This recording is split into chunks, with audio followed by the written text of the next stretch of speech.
Fala pessoal, tudo bom? Eu espero encontrá-los muito bem. Espero que vocês tenham tido um bom domingo de Páscoa com a família em casa, né? Com algumas restrições, mas essa alegria pascal que ela reine em nossos corações. Vamos dar então prosseguimento à nossa disciplina. O filósofo que a gente vai estudar hoje é Jean-Jacques Rousseau, o maior filósofo do século XVIII. Muita gente acha que Rousseau é francês, porque de fato ele passou uma parte da vida e da produção filosófica dele, né, foi estabelecida na França. Mas na verdade Rousseau nasceu na Suíça, nasceu em Genebra e depois ele se estabeleceu em Paris. Rousseau ele é considerado um iluminista, porque ele se revoltou contra o antigo regime, né, contra o absolutismo.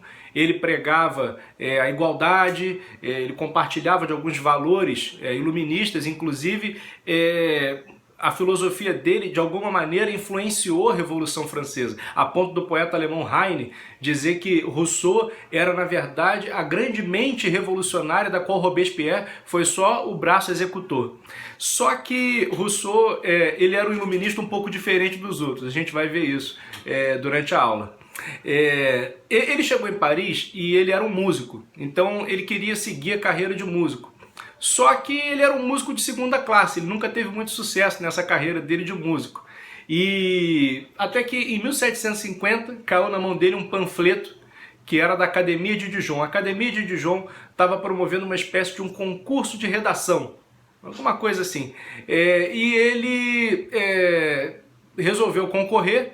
Ele fez uma tese, o tema que devia ser trabalhado era sobre o progresso das ciências e das artes. E ele fez uma tese bem heterodoxa, uma tese bem inesperada, dado aquele contexto ali iluminista, né, do século XVIII na França. Porque ele disse o seguinte, que o progresso das ciências e das artes não beneficiou os costumes, não trouxe benefício para os costumes. Pelo contrário, a cultura piorou o homem. E os iluministas, eles eram assim muito cientificistas, eles estavam tomados por um grande otimismo em relação à razão, em relação à ciência, em relação ao progresso. Então essa tese de Rousseau, ela foi a tese vencedora do concurso da Academia de Dijon em 1750, mas ela foi uma tese assim muito polêmica, por isso que a gente diz que Rousseau é o iluminista herético, porque ele era iluminista, mas ele não rezava toda a cartilha iluminista, né? Ele não concordava com todos os cânones do iluminismo, porque um dos elementos assim, mais característicos do pensamento iluminista é justamente esse otimismo em relação à ciência, em relação ao progresso humano. E Rousseau disse que não, que o homem estava melhor em sua condição natural do que dentro da sociedade civilizada. Essa é a tese que ele vai defender. Ele vai ter assim várias disputas com os filósofos iluministas. Voltaire, por exemplo, que é um filósofo iluminista muito famoso, vai dizer que depois que ele leu Rousseau, ele teve vontade de andar em quatro patas, ironizando Rousseau, né? Dizendo que Rousseau era um pensador que era contra a civilização humana, etc. O fato é que esse primeiro trabalho de Rousseau tirou Rousseau do anonimato. Um amigo dele, Diderot, que era outro iluminista, falou assim que Rousseau era um barril de pólvora que jamais teria explodido se a centelha de Dijon não tivesse encostado nele. E aí, em pouco tempo, ele produziu outras obras, e tem uma obra muito famosa de Rousseau, que é o Discurso sobre a Origem e os Fundamentos da Desigualdade entre os Homens. Nessa obra, ele desenvolve a tese dele sobre o estado de natureza. Vocês já viram que o estado de natureza, para os filósofos contratualistas, era justamente aquela condição em que o homem vivia antes da formação da sociedade, antes da vida em sociedade, com poder institucionalizado, com poder político, né? E vocês viram que havia divergências ali entre os filósofos, né, sobre qual seria esse estado de natureza. Thomas Hobbes, por exemplo, diz que no estado de natureza o homem era violento, era o lobo do próprio homem. Locke diz que não era bem assim, que já havia alguns direitos naturais, só que alguns não respeitavam esses direitos naturais, então por isso foi criado o Estado. Bom, Rousseau tem uma tese que é diametralmente oposta à tese de Hobbes. Enquanto Hobbes entende o homem como o lobo do próprio homem, e ele acha que o estado de natureza é um estado de guerra de todos contra todos, Rousseau vai ter aquela teoria que nós chamamos de teoria do bom selvagem, influenciada pelo mito quientista do bom selvagem, né? Então ele diz que, na verdade, o homem, no estado de natureza, ele estava muito bem, consigo mesmo, com os demais. Ele estava num estado assim de inocência, não havia rixas, não havia conflitos, não havia um espírito competitivo como existe na sociedade civilizada que nós conhecemos. Mas aconteceu o seguinte, teve um elemento que fundou a sociedade civil e esse elemento tirou o homem do estado de natureza. Que elemento foi esse? A propriedade privada. É o que ele vai defender. Ele vai dizer assim, todos os males humanos começaram quando um homem cercou um lote, cercou um terreno, cercou um pedaço de terra e disse aos demais, isso aqui é meu e não é de vocês. Quantas catástrofes, quantos conflitos, quantas tragédias, quantos morticínios teriam sido evitados se alguém que estava ali dissesse para ele, você não tem direito de cercar um lote de terra só para você, a terra pertence a todos e não pertence individualmente a ninguém. Então foi isso que instaurou a desigualdade entre os homens, né? Justamente a propriedade privada, porque com a propriedade privada vem o egoísmo, vem as disputas e vem a desigualdade. E isso vai se desenvolvendo até chegar na sociedade francesa daquele tempo, que era uma sociedade altamente estratificada. Vocês sabem, né? Já estudaram isso, como era a França pré-revolução francesa. Era um regime assentado nos privilégios. Então tinha lá no primeiro estado o clero, no segundo estado a nobreza e no terceiro estado mais de 90% da população, que ali incluía os burgueses, os camponeses, e esse pessoal do terceiro estado era oprimido, porque eles pagavam impostos, sustentavam o estado e em determinado momento eles viraram o jogo, né? Mas essa sociedade extremamente desigual, ela começou lá na fundação da propriedade privada. Foi isso que arrancou o homem do estado de natureza, foi isso que tirou a inocência do homem, foi isso que fez com que os homens disputassem entre si, com que eles fossem violentos entre si, estabelecessem guerras. Foi isso, foi o surgimento da propriedade privada. A gente não pode cair no engano de classificar Rousseau como um filósofo socialista. Não era exatamente isso. Embora ele tenha essa crítica à propriedade, e isso está aí em comum com os socialistas, ele não propõe depois um modelo de produção que seja assim coletivo, né? A coletivização da propriedade, como propõe, por exemplo, Karl Marx. Então, Karl Marx depois, né? Karl Marx vai desenvolver a tese dele, o Manifesto do Partido Comunista, lá no século XIX. Ele lançou o Manifesto do Partido Comunista em 1848. Rousseau vem antes disso. Rousseau é do século XVIII. Então, de alguma maneira, a teoria dele pode até servir como base, essa crítica à propriedade, mas ele não era exatamente um socialista. Então, o homem foi tirado desse estado de natureza. Tem aquela frase famosa, né? O homem nasce bom, mas em toda parte ele se encontra acorrentado, porque agora a sociedade civil ela é uma sociedade malvada, é uma sociedade profundamente desigual, e isso contrasta com a condição original do homem, porque o homem originalmente não era assim, ele era inocente, ele vivia em harmonia. Ele dizia que no estado de natureza o homem tinha dois sentimentos, né? O amor de si e a comiseração, a compaixão, a solidariedade por todo ser vivente. Então não existia esse egoísmo, né? Isso veio depois. Bom, na cabeça de Rousseau tem como voltar ao estado de natureza? Não. Ele mesmo reconhece as limitações do estado de natureza, né? Porque ali não tinha tecnologia, a vida era muito difícil do ponto de vista material, embora os homens fossem mais inocentes. Então não tem como voltar ao estado de natureza, ele não propõe isso. E o que ele propõe é um contrato social. Ele escreve uma obra chamada Contrato Social, e nessa obra ele diz o seguinte, que cada pessoa deve abrir mão dos seus interesses individuais em função da vontade geral. O que é a vontade geral? A vontade geral, ela não é a soma de todas as vontades individuais, porque os homens muitas vezes têm vontades conflitantes. Então não é simplesmente a soma das vontades individuais. A vontade geral é o bem comum.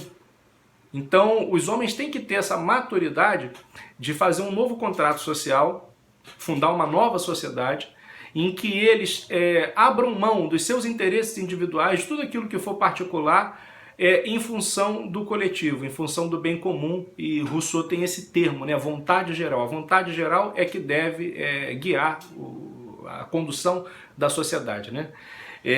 Rousseau tem um novo conceito de soberania. Soberano para ele não é o rei e o povo é súdito. Ele diz que todo mundo é soberano enquanto fonte da lei. Então é a ideia de soberania popular. O povo inteiro é soberano enquanto fonte da lei. Soberania é justamente o poder de fazer e de anular leis. Mas todo mundo também é súdito porque está sujeito à lei. Então essa ideia de todo mundo estar sujeito à lei, de não haver ninguém acima da lei, a gente chama de Estado de Direito.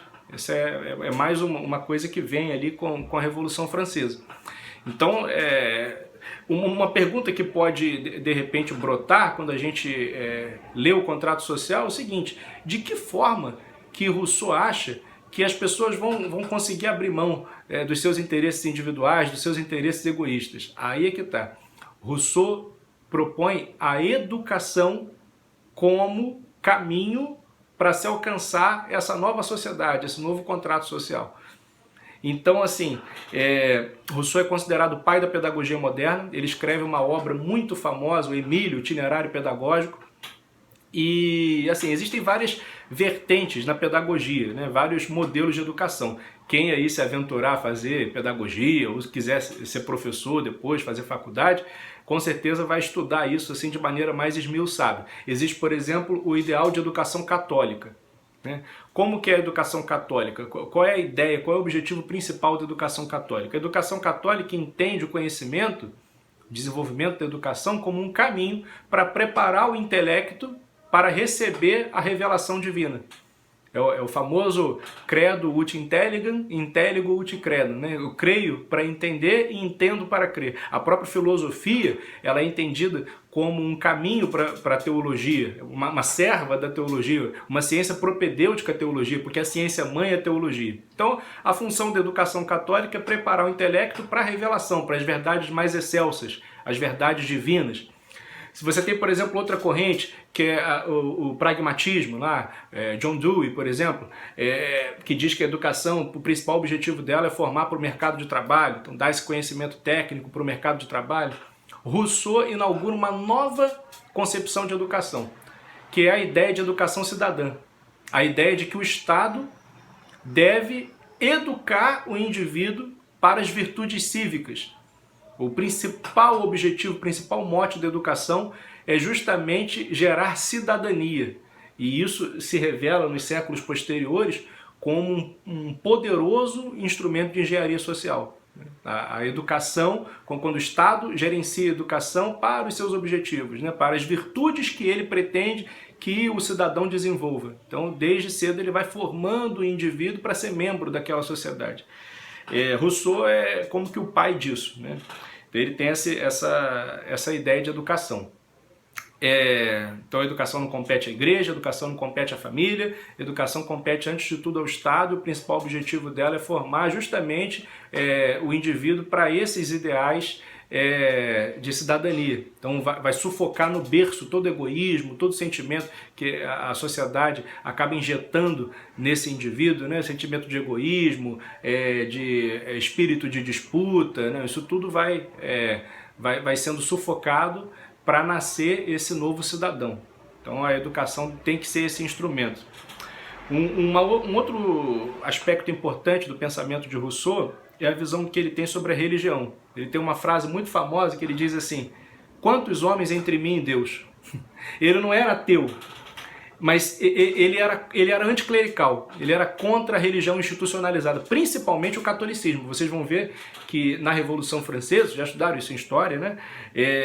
A Revolução Francesa teve um forte caráter anticlerical. Era uma revolução anticatólica também. A França pré-revolucionária, ela era oficialmente católica.